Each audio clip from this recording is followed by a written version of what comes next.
Hello and welcome to Atherosclerosis, a podcast run by the EAS Young Fellows. I'm Pelin Golforoush from UCL London, UK. And hello, I'm Azin from the Institute of Genetic Epidemiology in Innsbruck, Austria. Before we dive into this very exciting episode, we've got a quick announcement to make. We are going live at the EAS Congress in Glasgow. Join us at the EAS stage for a special live recording of Atherosclerosis on May 5th at 2 p.m. It's going to be an incredible session and we'd love to see you there. Come and be part of the conversation, meet the hosts and experience Atherosclerosis like never before. Now let's get started with today's episode. We're delighted to welcome Professor Jeffrey Kroon, a leading voice in vascular biology and translational cardiovascular research. Professor Kroon is an associate professor, principal investigator, and deputy head of the Department of Experimental Vascular Medicine at Amsterdam UMC. He also holds a joint appointment at VIBKU Leuven in Belgium. His work explores how endothelial cells respond to atherogenic stress, employing advanced technologies such as organ-on-a-chip systems and preclinical models to bridge basic discovery with clinical application. With more than 75 peer-reviewed publications and active leadership roles in organizations including NEVBO, Dutch Atherosclerosis Society, and the Dutch Cardiovascular Alliance, Professor Kroon is helping shape the future of cardiovascular science. We're very much looking forward to discussing his research journey and recent advancements in the field. So, Professor Kroon, welcome and thank you for joining us today. Thank you so much for having me. Hello and welcome as well. To begin with, could you give us a glimpse into your typical day? You're leading a lab, mentoring, collaborating internationally, and you also have a young family. So how do you manage these many responsibilities and maintain work-life balance? Well, my days are quite a balancing act. So usually I start my mornings with catching up on emails and making a to-do list for the week, which more or less helps me keep track of my key deadlines like grant submissions or manuscript reviews. The first half of the week is packed with meetings, so one-on-ones with group members, departmental and intergroup discussions and project updates. And in between, I try to find the time for focused work. And on Friday, I aim at least to keep my meeting free day, so I can catch up on tasks that slipped through earlier in the week. But that doesn't always work out as planned. And on top of that, there are conference trips, management duties, and collaborative projects that keep my schedule dynamic, so to say. And at the end of the day, I try to pick up the kids from daycare and be present for their evening routine, dinner, bedtime habits, etc. And once the kids are asleep, I often go back to work for a few more hours. And those are actually is my most productive time, since I can work uninterrupted and it's quiet. And yeah, in the weekends, I do my best to reserve time for family, where I try to work only early in the morning or late in the evening if needed. And in general, some weeks are better managed than others. But I see my work as a passion, and I'm really grateful that my wife knows what it takes to build a career in academia. And thanks to her support and a bit of flexibility from both sides, I managed to make it work most of the times. And that's really insightful. Thank you for sharing how you find an equilibrium in such a demanding role. And do you have certain hobbies or activities you really enjoy doing in your free time? Yeah, in my free time, I like to catch up with friends and family. And I find working on our small cabin and gardening that comes with it quite relaxing. So renovating, being outdoors and getting my hands dirty in the garden is a great way to switch off and recharge. And besides that, I really enjoy brewing beer from time to time, sometimes at home and sometimes with a local brewing club. And I love experimenting with different malts, hops, yeast and fermentation temperatures to create something unique and hopefully drinkable. And that's a creative process that lets me unwind and do something completely different from my daily work. It's really great to hear how you recharge outside the lab. I think those personal moments really matter. Could you tell us about your academic journey now and what led you to get to where you are now? Yeah, my academic journey began with a fascination for vascular biology and inflammation during my master's and PhD years. I really enjoy doing basic research, especially studying how certain proteins in endothelial cells function and behave under shear stress. But while I loved the fundamental science, I realized that I was missing the translational and clinical outlook. So during my PhD, I was already actively collaborating with a research group at the Academic Medical Center in Amsterdam. And that exposed me to the research that directly connects bench to bedside. And that experience actually got me to move over to the AMC for my postdoc, where I could work at the intersection of preclinical and clinical research on lipids and inflammation. And this allowed me to bridge basic mechanistic insights with patient data and to work on basic to translational questions, which more or less has become my central theme the years after. That's such a rich path. It's inspiring to hear how your experiences shaped your research direction, your scientific direction. And this might come across as a weird question to ask, but it's some kind of question that every young researcher at some point faces. Has the idea of moving to industry ever crossed your mind, or has it always been clear to you that academia is your natural path? Now, that's actually a great question. So during my master's, I worked part-time as a technician at a pharmaceutical company, which gave me a first-hand look on how things work in industry and the kind of impact that industry can have. And this was actually something that I always kept at the back of my mind. And of course, as you mentioned, and as many scientists know, continuing in academia means constantly securing funding and eventually starting to create your own research niche, which is of course challenging at times. So therefore, there were definitely moments where I thought if an academic career doesn't work out, there's also great opportunities in industry. But as I continued in academia and could also continue to work on a topic that intrigued me, that feeling more or less faded. And I realized how much I enjoy the freedom that comes with academic research. You know, it's a bit like being a kid in a toy store. The possibilities are endless. And in that sense, curiosity and discovery really keeps me motivated. That's actually a really helpful perspective, especially for those still deciding between sectors. Have you had any influential mentors throughout your journey? In what ways have they shaped your approach to mentoring others? And are there any specific principles you've carried forward that you'd be open to sharing? Yeah, I've been fortunate to have several influential mentors throughout my career. So my postdoc supervisor, Professor Erik Stroes, is one of them. And he not only introduced me to his collaborative network, which really opened doors for initiating my independent research line, but also always looked at your findings from a clinical perspective, which is of course of great help.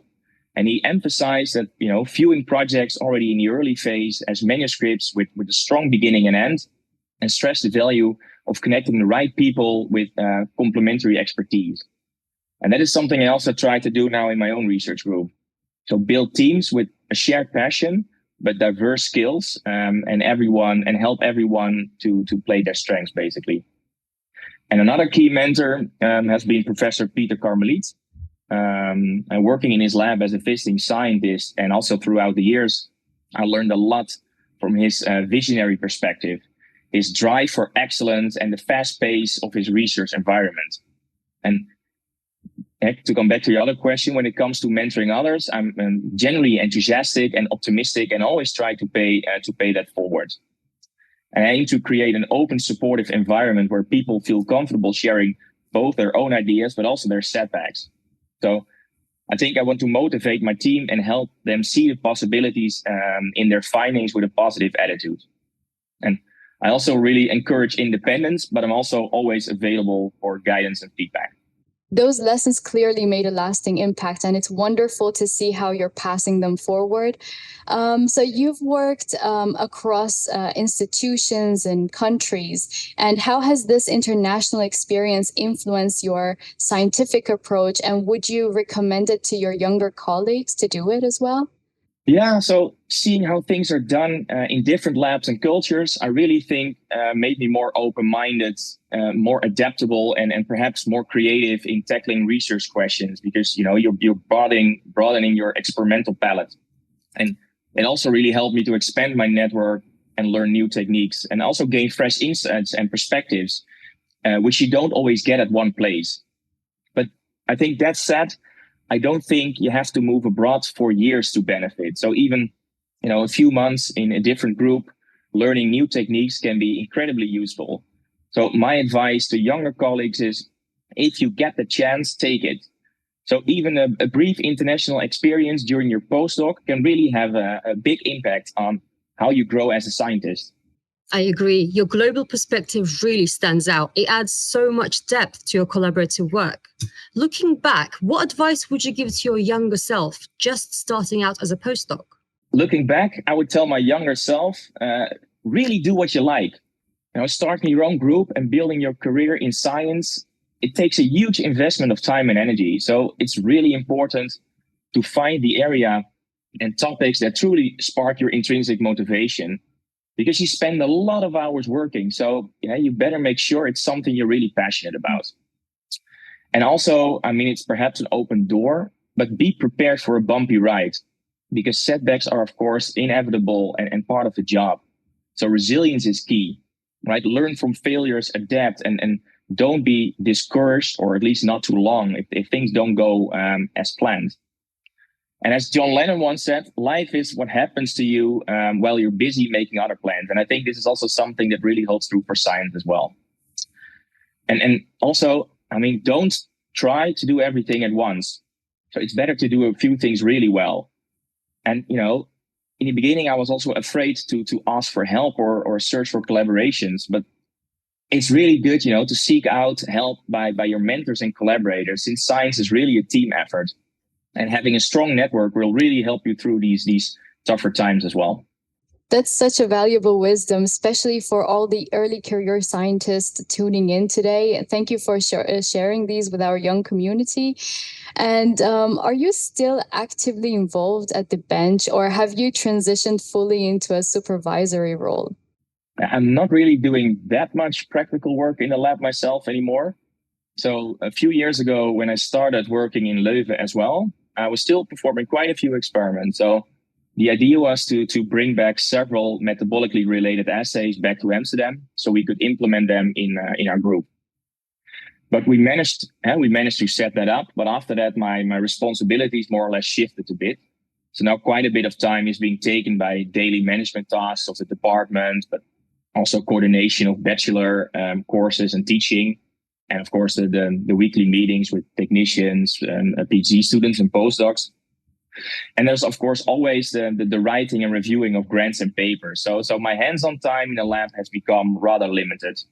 But I do try when, for example, I'm writing new grants or developing new hypotheses to be involved in the first pilot experiments together with the team, because I really enjoy these moments. So testing an idea and see if it works. But yeah, that's more or less as hands-on as it gets. So I'm also really grateful to have such a good team around me who basically do the real important work. It's still great to hear how you stay connected to the experimental side of the work, though. So if you do occasionally return to the lab, is there a particular technique you still enjoy? And on the other hand, is there a task you'd prefer to avoid if you could?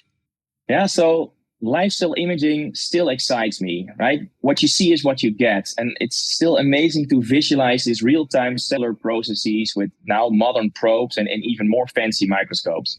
So that's something that I still enjoy a lot. And as I mentioned before, it's also nowadays quite satisfying to support my team and to see, if that their ideas take shape, and to see them develop as independent scientists. So that's something I now equally enjoy just as much. Yeah, and of course there are tasks that I prefer to avoid, or at least try to keep to a minimum. Yeah, but that just becomes part of the job, I think. But which task that is actually quite dependent on the week, the frequency, etc. So you were awarded the ERC Starting Grant, a prestigious milestone. Could you share your experience with the application process and how that opportunity has influenced your research direction? Yeah, so I hadn't actually planned to apply at first. It was only after a colleague professor reminded me about this 7-year deadline after your PhD, and that it would be a feasible shot with my CV and research line. And from that moment on, I started to seriously consider it. And at that time, I was fascinated how endothelial metabolism and immune mechanisms drive cardiovascular disease. And our pilot data suggested that metabolic changes in the endothelium could reshape both the bone marrow niche and the plaque microenvironment. And that became the core of my proposal. So to investigate how endothelial metabolism influences inflammation at the bone marrow niche and the plaque. But yeah, the application process was quite intense. So you have to prepare both a concise summary and a full scientific plan all at once. And knowing that the latter, this so-called B2, might never see the light of day unless you pass the first round. And also the process was quite nerve-wracking. So I still remember getting the email about the results of the first step, so the first round. I was driving from Leuven to Amsterdam, got this notification of the ERC, and my heart was pounding. So I pulled over my car to open the email and check the results. And I mean, more or less the same thing happened when the final results came in. So I was at a journal club of our department, got this message, immediately walked out the room, and first read the outcome email in private. So the waiting and uncertainty were, I think, the hardest parts. But looking back, I was really glad that I applied, although I hesitated at first. So I think my advice to others would be, if you have a high risk, high gain idea that could have real impact, don't hesitate and go for it. I mean, the process is tough, but it's also an opportunity for yourself and your research. Yeah, and your other question, how that opportunity has influenced my research direction. I mean, obtaining this grant has been a turning point for my research, because it opened new doors and opportunities, and it also created the possibility to connect these two previously separate compartments and really allow the whole group to go all in to investigate how endothelial metabolism shapes the inflammation both locally and systemically.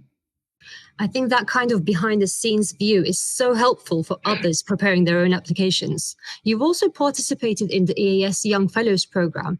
What has that experience meant for your professional growth, and what advice would you offer to early career researchers considering applying? Yeah, that's right. So participating in the EAS Young Fellows program, I think, has been one of the better career choices. It's not only a chance to meet pioneers in cardiovascular research, but it also allows you to connect with peers from across Europe and beyond. And it's a great stepping stone to build collaborations. And what I really enjoyed is that you form friendships with other young fellows, discuss science, sharing successes and setbacks, and really, you can build a network that I believe will shape the field in the next decade. So getting to know the established scientists in the field even better was also a big plus. And the program, it offers a unique look behind the scenes of how major scientific society operates, and from organizing sessions to shaping educational content. So they have dedicated workshops, webinars, face-to-face meetings, and you can name it all. And I think these levels of support are very important, so especially in your early career. So my advice to anyone at least considering applying, absolutely go for it. You not only gain scientific knowledge and mentorship from leaders in the field, but also it's a really supportive community who will really inspire and challenge you. Thank you. That is very true. As young fellows, we can also confirm that. And it's wonderful to hear how meaningful that experience has been for you, and very encouraging for listeners. You've recently been appointed co-chair of the EAS Congress Committee from 2025 through 2028. Congratulations on that. And what are your thoughts as you step into this leadership role? Thank you. So I'm truly honored to step into this role, and it's a privilege to do this alongside Professor Christoph Binder, who brings tremendous expertise and vision along. So after attending the EAS conference for over a decade, the EAS family or community really feels like a family to me. So I'm really glad that I can do something back. And while I see myself as just one tiny rotor in a well-oiled EAS engine, I generally enjoy being involved in shaping the scientific programs for the upcoming congresses, aiding with venues and organization, and also working with such a dedicated and passionate team. And the EAS is for me really a platform where new ideas are born, collaborations start, and you can really get inspired by the clinical and preclinical science that is discussed. So I'm really looking forward helping to create such an environment, or at least to continue this tradition. Exciting times ahead. It'll be great to see how your role in the committee shapes the future of the Congress. Looking ahead to this year's Congress, what sessions or topics are you especially excited about? That's a tough question. I mean, there's so much on the program that I'm very much looking forward to. So as our research focuses on the inflammatory mechanisms of atherosclerosis and the role of the endothelium herein, I definitely look forward to sessions that dive into inflammation and immune responses in vascular disease. And this year, there's also a session on intercellular communication within atherosclerotic plaques. So how different cell types in a lesion interact and influence each other's behavior. And I find this area particularly intriguing, especially as we're also actively studying how endothelial cells can steer immune cells more towards an anti-inflammatory phenotype within the plaque. So this workshop is also quite high on my list. And also, I look forward to the latest research on lipoprotein A, or what we like to call, or at least what I like to call, is the evil brother of LDL cholesterol. But also, the hidden gems are can often be found in poster sessions and science at a glance sessions. So these are really great opportunities to discover new ideas, meet early career researchers, and also have these spontaneous discussions. And honestly, if I think of this a bit more, one of the other things I really look forward to is also just catching up with old and also new colleagues. And for me, that's really what research is about. Doing good science together with great people. So these conferences are not just about, obtaining the latest data or breakthrough findings. It's also about building relationships, exchanging ideas, and supporting each other. Your group has made significant contributions to understanding endothelial metabolism in the context of atherosclerosis. How did you arrive at this research focus, and what is its potential clinical relevance? And so I was already studying the interaction between endothelial inflammation and immune cell interaction for several years, and the role that lipids play in this process. But moving into endothelial metabolism actually began at the EAS in 2016, that was held in Innsbruck. Professor Carmelit held an Anishkov lecture there on the role of endothelial metabolism in driving cancer angiogenesis. And he really used a powerful analogy. So you need to target the engine, which is endothelial metabolism, rather than the driver, such as the growth factors like VEGF or FGF, to halt angiogenesis in cancer.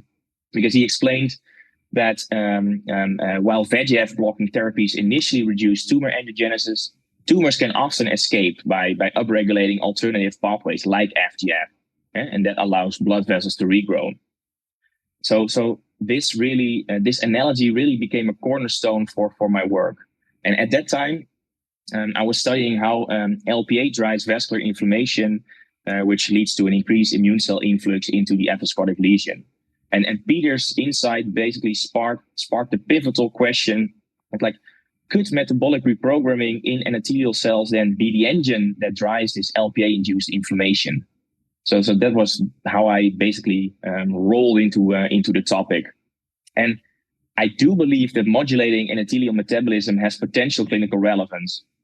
While, for example, long-term inhibition of endothelial glycolysis is probably risky, as endothelial cells are more or less glycolysis addicted.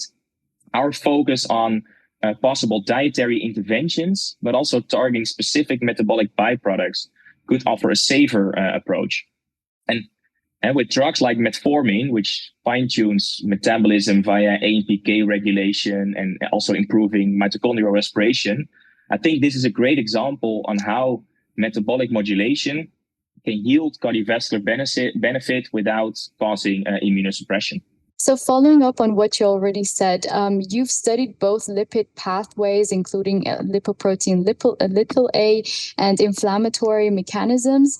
There's ongoing debate about which plays a more central role in atherosclerosis. What is your perspective on that? So in terms of LPA and inflammatory mechanisms, I think it's actually two sides of the same coin, as they're quite intertwined.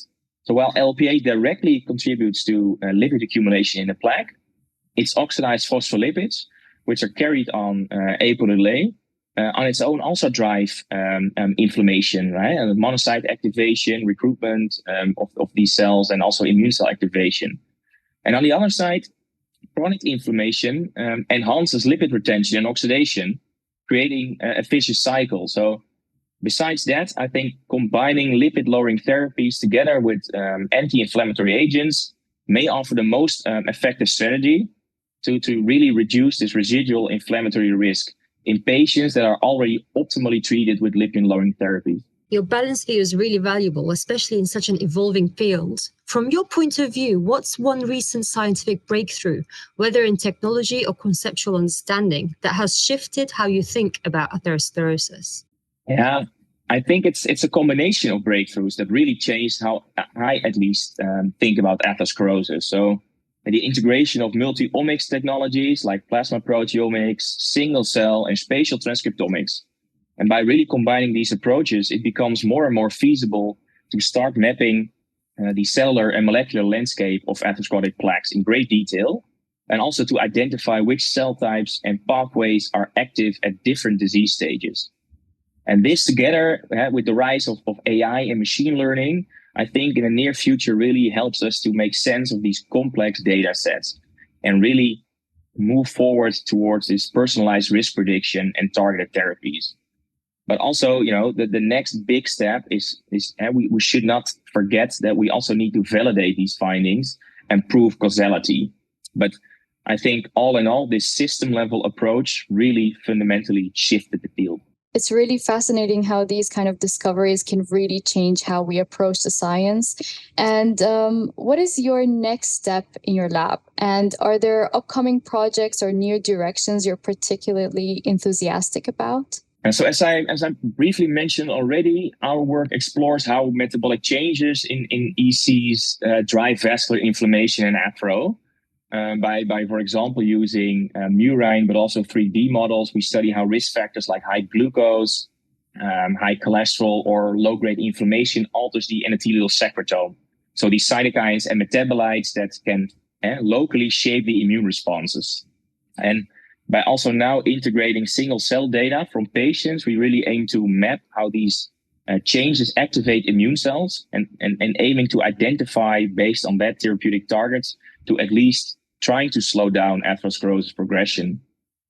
But beyond the plaque, we're also investigating how systemic metabolic disturbances affect both niches, so also the bone marrow, so where the pro-inflammatory monocytes come from. And more recently, building on these findings, we're also studying how the endothelium directly steers immune cell activation. So we, of course, hope that this interdisciplinary approach, where we aim to combine vascular biology and immunology, eventually opens up new strategies to combat CVD. All that sounds incredibly promising. We really look forward to seeing how it develops. Professor Kroon, thank you for this thoughtful and engaging conversation. It's been a pleasure exploring your research and insights. Thanks a lot. Looking forward to meeting you at the EAS very soon. That's in less than a week. Thank you so much for having me. And I really look forward to meet up at the EAS. If you enjoyed today's episode, we encourage you to subscribe, leave a review, and share Athero Talk with your colleagues and peers. And don't forget joining us at the EAS stage for a live episode. Until next time, thank you for listening.